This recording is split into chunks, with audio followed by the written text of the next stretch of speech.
we should not be able to turn our heads in San Diego and not see rooftop or parking lot solar. More than 50 U.S. cities have made commitments to reach 100% renewable electricity, many inspired by Sierra Club's Ready for 100 campaign and the cost-effectiveness of solar and wind power. But how do communities build the political will to adopt such goals, and how do they plan to meet them? Nicole Capretz is the executive director of the Climate Action Campaign and former staffer to the San Diego mayor during the creation of the city's Climate Action Plan. Capretz recently spoke with me about the city's adoption of a 100% renewable electricity goal and the struggle against the incumbent electric utility for control of the journey toward that goal. I'm John Farrell, Director of the Energy Democracy Initiative at the Institute for Local Self-Reliance, and this is Local Energy Rules, a podcast sharing powerful stories about local renewable energy. So I wanted to start off by asking you, what's the main motivation behind the City of San Diego's commitment to 100% renewable energy by 2035? The 100% commitment came as part of a longer process when we were developing our climate action plan. So I was actually inside working in the mayor's office during the development of this plan, and we were legally obligated to craft a plan that would cut our carbon emissions in half. Because as you probably know, California has one of the most ambitious climate targets in the nation. And so we were responsible for doing our part to help the state reach its goal. So when we were looking at what it would take to actually reduce our carbon footprint so significantly, it became pretty clear just through a numbers game that we had to completely remove greenhouse gas emissions from our electricity. And so that was really the impetus for exploring 100% clean electricity as a target. So there are now something like 50 other U.S. cities and some more internationally that have made a similar commitment.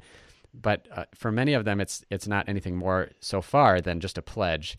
How can a city like San Diego change its energy mix? And, is there some sort of plan with like mile markers for how to get there? Yeah, so we are on the hook legally as a city. I think that does separate us from a lot of the other pledges that have been made across the country, which we support. And I support 1,000%. I mean, I'm happy to see it, and it builds momentum, and it really, I think, moves the needle and pushes entrepreneurs and innovators to figure out how we're going to get there. But we are, on the record as saying that we made this promise and we can be held accountable as a city if we don't reach that target. And as a result, we do have a very specific and defined roadmap to reaching that 100% target by 2035. So definitely it was an interesting process. I left the mayor's office. There's a new administration that came in, a Republican administration that had the opportunity to water down the climate plan that the administration I was a part of created. And so frankly, our monopoly utility, made a pretty hard sell to our new mayor that we should remove that target, that 100%, that it was technically impossible, that it, that they were, going to do the best they could. And, the city should just sort of back away. And what we had put into the climate plan was this community choice energy program model, which has been a tried and true model embraced by the state of California to allow local governments to take control over the procurement, the purchase of electricity for all their residents and businesses. Maybe I'll just take a quick step back, and for folks who aren't familiar with it, just to emphasize that, there's sort of two parts to the utility system. One is the administrative part, which sort of decides like here, this power is coming from these power plants and it's coming to folks. Deciding which power plants you're going to buy power from and how it's going to get there. And then the other one is actually the hardware, the poles and the wires. So there's the software and then there's the hardware. And with community choice energy, the city gets to do the software side of things, but the utility still manages the hardware and the poles and the wires. But as you know, you have to go through a study process, and it has to be voted on and supported by the elected officials. So we put it in the plan, but obviously when this new Republican administration came in, we didn't know, one, if the 100% goal was going to remain in that plan, given the lobbying by the utility, and number two, whether the mayor would allow the community choice program model. But at the end of the day, he took about a year to thoroughly vet the plan. He knew it was groundbreaking. He knew it was the most ambitious climate plan in the nation, especially since it had that legally binding component. And he made the decision to move ahead to sort of have San Diego plant that flag in the ground. The one thing the utility did get, however, was a caveat that said the city would pursue community choice energy or another program. That was language they successfully lobbied to insert into the plan. And that has sort of, from our perspective, from the outside nonprofit perspective, sort of haunted us. Because while, again, many cities, like over 100 cities in California, I think 13 or 14 counties, have pursued successfully and implemented community choice energies. We still have a utility who is really pursuing this or other program model, which is them, right? So that we just keep the monopoly. So there's this huge campaign going on. There's a big effort. But at the end of the day, the mayor has to make that call and the council has to take that vote on what our pathway is. And we are bound to those commitments. And so the marker in the climate plan is this year, that we make this decision about the pathway to 100% this year. When you were talking about the city setting this target, the utility was saying essentially, we can't actually do this. So are they now on board saying, actually, we can, but you just need it to be us? And what other role are they playing in the effort to get to 100%? Are they helping in any way, or are they, generally speaking, as I've heard so far, in the opposition? Yeah, I mean, this is where they speak out of both sides of their mouth, and you never really know what their true position is. Seems like they judge the political wins and then adjust accordingly. The official letter on the record from our utility when the climate plan was adopted is that they oppose the 100% clean energy target, and their position was that it's technically not feasible, that we have to have natural gas, point of fact, and they're the experts, and we should listen to them. And so obviously, as you know, the mayor said, no, I don't, I've talked to other experts and I think we can get there. So that's their official position on the record. But then as they sort of, put their finger in the air and tested the political wins, it seemed like, hey, we're not winning that fight. They have put forward they've put forward a concept paper about how they would get the city to 100% by 2035. But of course, it has no legal, because the city of San Diego has no control or jurisdiction over our utility. They are completely regulated by the state. So they say on paper, like, hey, trust us, we'll get you there. If we don't get you there, and obviously we're taking advantage of that as outside advocates. Like, we're saying to the city, look, the only pathway to 100% to ensure we can fulfill the commitment and promise to San Diego families is through community choice. So my question, though, is I'm thinking about Marin Clean Energy, which was the first community choice program to launch in California, and they had like a 10-year fight with Pacific Gas and Electric, the monopoly utility in their part of California. And that utility spent millions of dollars lobbying and on a ballot initiative to try to stop them. What has San Diego Gas and Electric done other than make pretty flyers and make other promises? Are there other ways in which they are trying to make it more difficult for the city to move ahead with its own community choice energy program? Unfortunately, yes. So after the fight in Northern California between Marin and their utility, Pacific Gas and Electric, the state actually passed a law that limited the ability of the regulated utilities to lobby against community choice, because it was just so lopsided and it was just such a street fight. And, it sort of created bad blood in every direction. And there's just a real fundamental question about whether ratepayer dollars should be used to lobby against a benefit for ratepayers, right? I mean, like, there was just a lot of concerns about how the utility spent our, ratepayer dollars. And so the state passed legislation and said, hey, utilities, you can't do that anymore. However, they put a loophole in that legislation that said, if the utility wants to use shareholder dollars, right, they can lobby against community choice. So that's what's happened in San Diego. They are the first utility that has taken advantage of this loophole. And so their parent company, it's called Sempra Utilities, has actually created a separate independent marketing district that is funded by shareholder dollars to spend unlimited amounts of money to say whatever they want to say. I mean, there's just no oversight or regulation over this marketing arm to fight us. And so, yes, they are spending. I mean, we don't know. Obviously, we don't have access to how much money they're spending, but they have a team of lobbyists. They have a team of, internal engineers, and, they're throwing money at in campaigns. And so, yeah, we're pretty much embroiled in the same fight that Marin was in with Pacific Gas and Electric.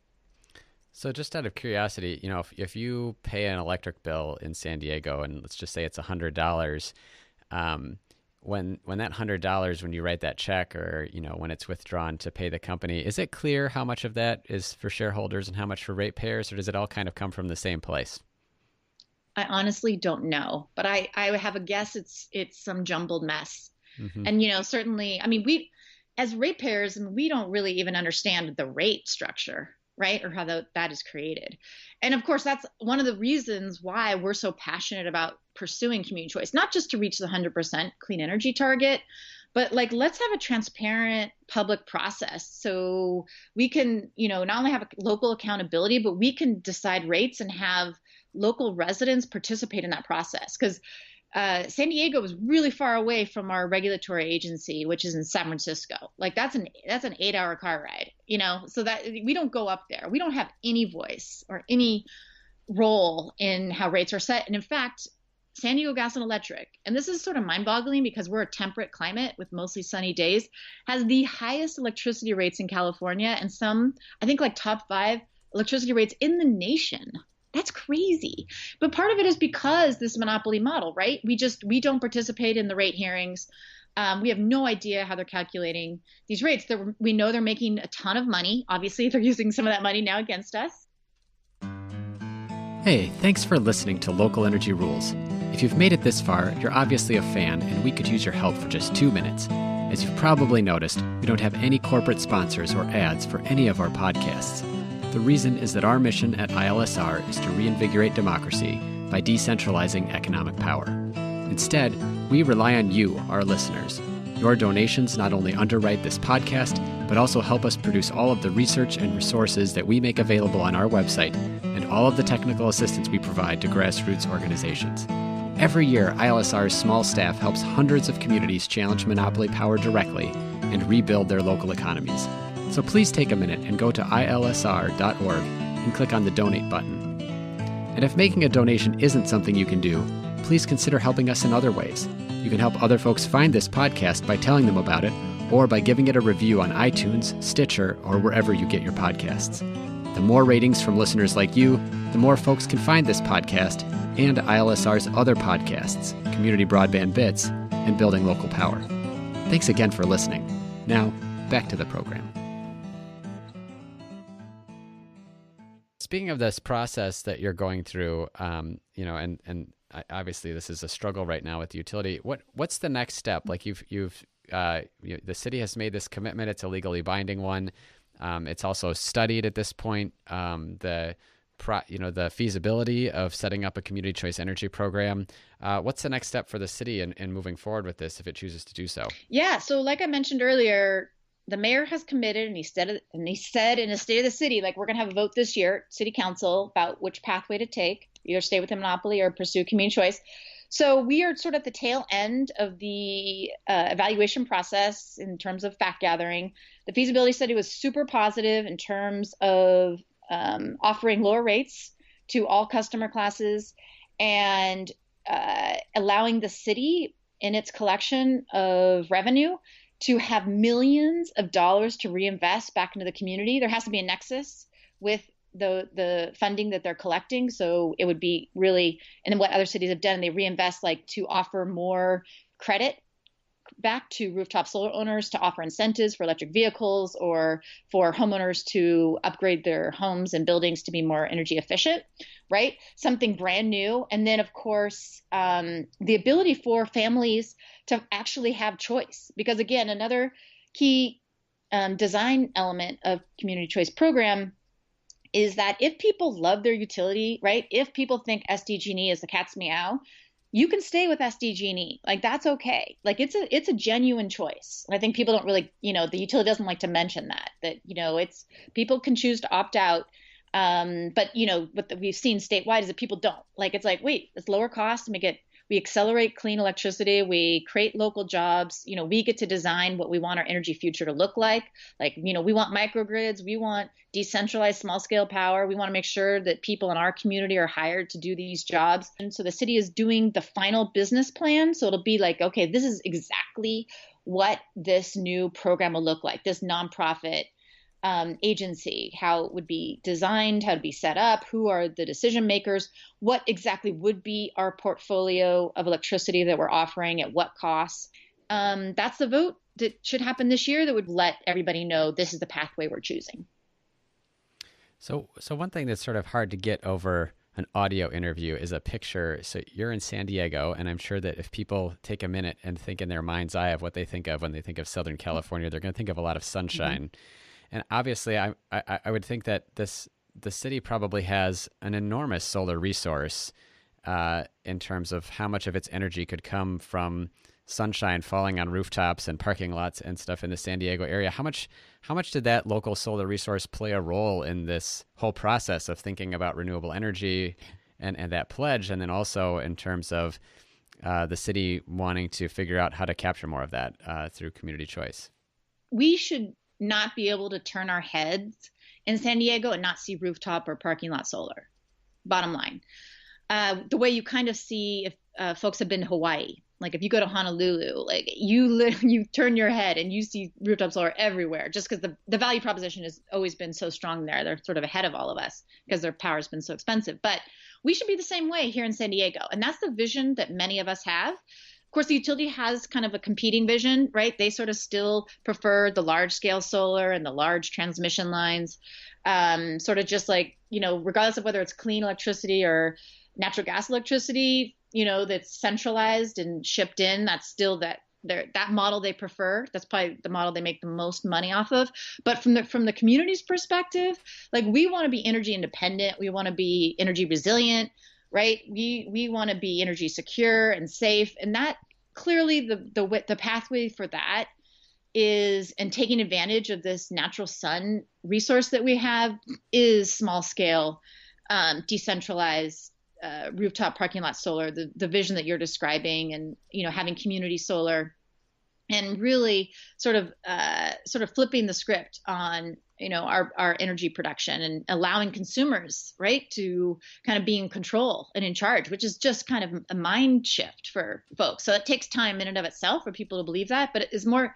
I will say though, I should acknowledge that in San Diego we're like number one for solar installations per capita. Or I don't know the exact technicality on that. Hawaii might be a little bit ahead of us, but we have a lot of rooftop solar, but we have unlimited potential for even more.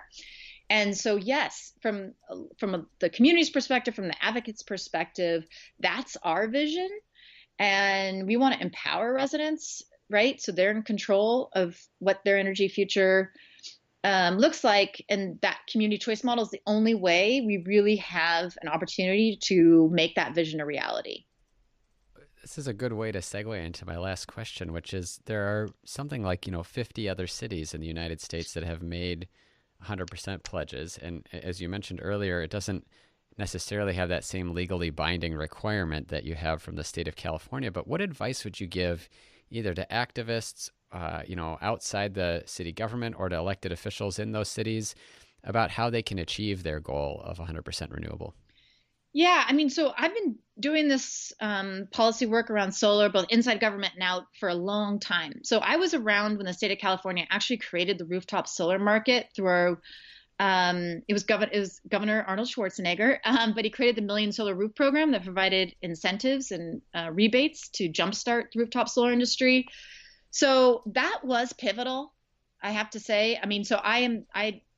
First to disclose, I am unfamiliar if other states have sort of replicated that, but I do think you need some kind of, public policy is essential to creating these markets. And it's about continuing to push the envelope about what's possible. And from our perspective, yes, you need some state legislation. That's the formula that's worked in California. So I do think there's a role for the state, but I also think cities have a lot of power and opportunity as well.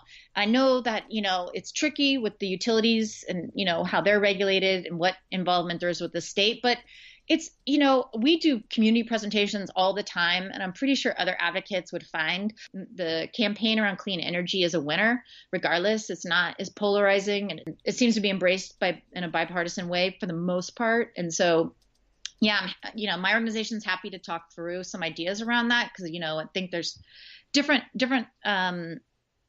ways to move the market and create the market and create because you definitely need not only public policy, but you need your community really excited. Overall, I just want to encourage people that I think people would find the community really receptive to the idea of totally getting off of dirty fuels. I think people are seeing that is the wave of the future and that people really want to ride that train. Nicole, thanks so much for not only your inspirational work in San Diego, but for taking the time to talk with me today. I really appreciate it. Yeah, thanks for having me. This is John Farrell, Director of ILSR's Energy Democracy Initiative. I was speaking with Nicole Capretz, Executive Director of the Climate Action Campaign, about the progress of San Diego toward its 100% renewable electricity goal and the tension between the city's interests and the incumbent monopoly electric utility. For more information on how cities can accelerate local energy progress, check out ILSR's Interactive Community Power Toolkit, which is available at ilsr.org. While you're at our website, you can find more than 50 past episodes of the Local Energy Rules podcast. Until next time, keep your energy local, and thanks for listening.